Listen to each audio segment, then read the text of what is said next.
Hello, everyone. This is George from Ireland. Anyway, so this is me and my denunciation of this execrable and insupportable so called extremism legislation introduced by His Majesty's government. I'm unclear whether this is for the entire United Kingdom or for England only, because this is a curious situation with asymmetric devolution, whereby the UK government is in control of the whole United Kingdom, but particularly England, and so not quite all the whole UK sometimes. So Michael Gove, that slimiest Conservative MP, he's introduced this, and it's particularly nauseating to come from someone who's a former journalist who was producer of the Today programme, the BBC, for years. They said the last Tory on the Times, a columnist in the late 90s, a man who said he used to abuse Class A drugs whilst he was a senior journalist in his 30s, but thinks that the most junior teachers to take cannabis once must be struck off.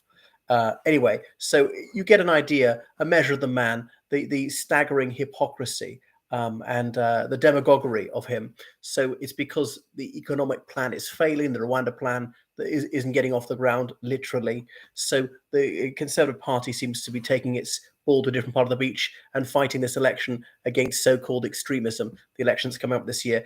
But it's a thought-terminating cliche. Extremism, that just means I don't like you. So the vacuity of this accusation is blatant. It's just preposterous. Anyone can hurl back that branding reproach, as Dr. Marx would say.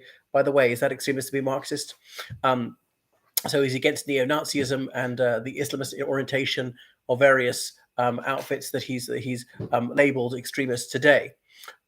So these groups are not actually prescribed by this legislation, but he says because their ideology is based on violence, hatred, or intolerance, right? But wait a second, you see how self-defeating this is? He's intolerant of this other group. So therefore, by that token, the Conservative Unionist Party is itself an extremist organization or hatred. Do you hate evil? Well, then you must hate them. I mean, do you hate Al Qaeda? I do. Does that make me extremist? I don't know. Surely it's a good thing. So ultimately, they're going to be trying to outlaw an emotion, odium. We all feel that sometimes, and sometimes it's amply justified. This is how ludicrous it is. It's part of the war on freedom. And the Labour Party is as bad about this. The Liberal Democrats, why are they not vociferating against this? If you've got the word liberal in your name, that is precisely about individual rights, favouring that over supposedly the common good. So this is just a mob mentality. It's bullying unpopular minorities, unpopular viewpoints, and there's the ever narrowing parameters of permissible expressions. And so really we see Labour Tory in action again. So yeah, it's more or less a monolith. The two parties, it becomes increasingly difficult to put a cigarette paper between them. Labour is not offering hope. There are very few policies they promise to change, apart from dumping the Rwanda plan.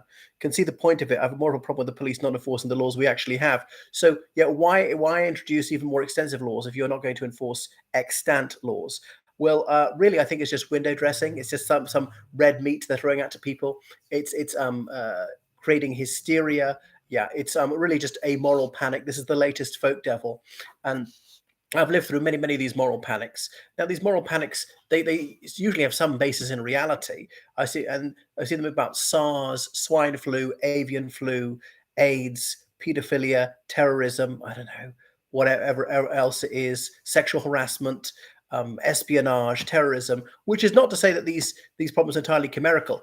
They exist, they're real problems, and they kill people, like most of them. Might be significant numbers of the people. But what you see is the inflation of statistics, this cumulative radicalization of the legislative response, and ever more intemperate rhetoric on the subject by demagogic politicians who try to stoke passions and exploit this for partisan electoral gain. And the psephological calculation and forecast has led the Tory party to realize that it can't fight this election on public services or cost of living or stewardship of the economy or anything like that, or renewable energy. Or Brexit, that's just, that's yesterday's issue. So it's got to say, oh, well, always keep a hold of nurse for fear of something worse. And ever more strident rhetoric against those who dare to question the establishment. And because Labour and the Conservatives are so close in this issue, there's been scarcely a peep out of Labour against this. So it has this chilling effect on civil liberties. It's just trying to really bully those with unpopular viewpoints which may one day be popular viewpoints. So he's spoken against the British National Socialist Movement, the Patriotic Alternative. I've never heard of either outfit. I've no idea what they are. They may well be very loathsome. Anyway, but they haven't killed a single person, so far as I'm aware. No one's ever accused them of that. The Muslim Association of Britain, CAGE, the Muslim Engagement and Development, that's another organization. All right. So talking about a totalitarian ideology, in a democracy, one has the right to be against democracy. Some people might be afraid of a dictatorship, and that's the hallmark of democracy. Whereas in a dictatorship, no, you're not entitled to campaign for democracy. So surely he ought to differentiate himself, Michael Gove, and the United Kingdom in general from totalitarian societies. But we're moving towards this Putinite model. And obviously, I hate, loathe, and abominate Putin. He's utterly vile. But there are worrying parallels between what's happening here and in the Russian Federation. Now, the Russian Federation is a couple of decades on down this retrograde path. So I despair we'll get off the next election from either party. Well, indeed, there's very little money in the kitty. So Labour's going to do precious little apart from cancel the Rwanda plan, which is more or less a non-policy, as that's just a non-starter, the whole Rwanda plan. So this is his definition: if they negate or destroy the fundamental rights or freedoms of others, which is exactly what he wants to do by criminalizing certain expressions of opinion, to undermine, overturn, or replace the UK system of liberal parliamentary democracy and democratic rights. Okay, but again, that's precisely what Michael Gove wants to do.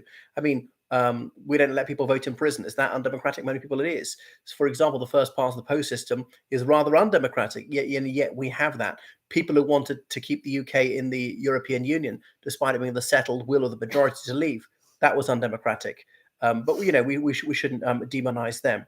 Intentionally create a permissive environment for others to achieve results in one or two. Well, surely we should create a permissive environment for anyone to say what they want, unless it's incitement to violence. So it's very worrying that they're doing this. Anyway, so some people say, well, they meant other organizations he ought to have prescribed. So anyway, the various organizations like CAGE are going to fight back. So it's an attempt to smother dissent, which is very worrying again. And the organizations which have been insulted by him, they say that these accusations are bogus. I mean, they might be true, I don't know. So it's really very worrying that dissidents are going to have this done to them. And I presume it's going to get worse. So such fanfare about it, and it's rather insubstantial what he's saying. Anyway, but it depends who you are. People like Michael Gove, who's very pro-Israel, Zionist advocate, he would be seen as hateful by his opponents, as intolerant. Say that he's advocating for violence. 30,000 Palestinian civilians killed. That's not enough for him. Surely he's extremist by his own definition. The so-called hate marches, as Suella Braverman, others labeled them, those saying, ceasefire in Gaza. But people who are, want the war to continue, they be seen as hateful by their opponents. So you see just how very silly this is, how very worrisome. So they'll get no public funds, these organizations. Well, none of these political groups should get any public funds. Even the Labour Party, Conservative Party shouldn't get a penny in public funding, or special advisors paid for, and they shouldn't be in the civil service at all, special advisors. Their party employees, their partisan, should be paid out of party funds. Not a penny from the taxpayer should go towards them. People who've got terminal cancer can't get life extending drugs. We can't afford it, but we can afford to pay for these political hacks to be trying to take away our freedom. It really is nauseating. And by the way, the MP's salary is going up, and inflation busting 4.5%. So it's going up to £91,000 a year. Nice work if you can get it. I know it's a stressful job. It's not that well paid considering, but they volunteered for it. No one forced them to do it. So it's troubling what they're doing. And then barring people from being police officers, prison officers, teachers, I don't know what else, civil servants, because they dared to dissent. They dared to question the establishment. You've got to be in this cartel of parties which are largely the same. Otherwise, you can be cast into outer darkness. So, dissidents, people who are so-called extremists like Navalny, are the real public heroes. The so-called extremists in Eastern Europe, they brought democracy there in 1989. The Conservative Party is bereft of any decent ideas or workable policies. Why it's forced to resort to this is all deeply dispiriting. Where will it end? Anyway, thank you for watching my channel. Make sure you subscribe on Patreon, donate on PayPal. Toodle pip, everyone.